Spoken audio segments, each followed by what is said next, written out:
নি two chest exercise. শুয়ে যেতে হবে, তারপর পা দুটি আস্তে আস্তে এভাবে ধরে বুকের কাছে নিয়ে আসতে হবে। এভাবে এনে 10 সেকেন্ড পর্যন্ত হোল্ড করে রাখবো, তারপর আবার ছেড়ে দেব। এতে করে আমাদের স্পাইন গ্লুটিয়াস মাসলে স্ট্রেস করবে। 2 নাম্বার রোটেশনাল এক্সারসাইজ। আমরা সোজা হয়ে দাঁড়িয়ে আস্তে আস্তে পিছনের দিকে দেওয়ালটা 2 হাতে টাচ করব। এভাবে 5 সেকেন্ড পর্যন্ত হোল্ড করে আবার সোজা হয়ে অপোজিট সাইডের দেওয়ালে টাচ করব। এতে করে আমার স্পাইনের মধ্যে রোটেশনাল মুভমেন্টটা ফ্রি হয়ে যাবে। 3 নাম্বার ব্রিজিং এক্সারসাইজ। পা দুটিকে সোজা করে রেখে তারপর আস্তে আস্তে কোমরটাকে উপরের দিকে উঠাবো, তারপর আবার আস্তে আস্তে নামাবো। এতে করে আমার পেলভিক ফ্লোর মাসল এবং গ্লুটিয়াস মাসল স্ট্রং হবে এবং আমার এসআই জয়েন্টকে স্টেবিলিটি দিবে। 4 number cat and camel stretch. আমরা প্রথমে এই পজিশনে আসবো, হাত এবং পায়ের পজিশন এভাবে থাকবে, তারপর মাথা আস্তে আস্তে সামনের দিকে উঠাবো এবং কোমরটা এভাবে থাকবে, তারপর আস্তে আস্তে ধরে নিব।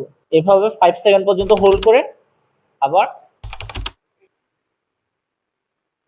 5 নাম্বার চাইল্ড পোজ এক্সারসাইজ। এইভাবে থাকবো, হাতের পজিশন এবং পায়ের পজিশন, তারপর আস্তে আস্তে পিছনের দিকে যাব এবং যতটা পারি নিচের দিকে গ্রাউন্ড টাচ করব। ক্লোজিং স্পন্ডলাইটিস এটা মূলত এক ধরনের ক্রনিক আর্থ্রাইটিস।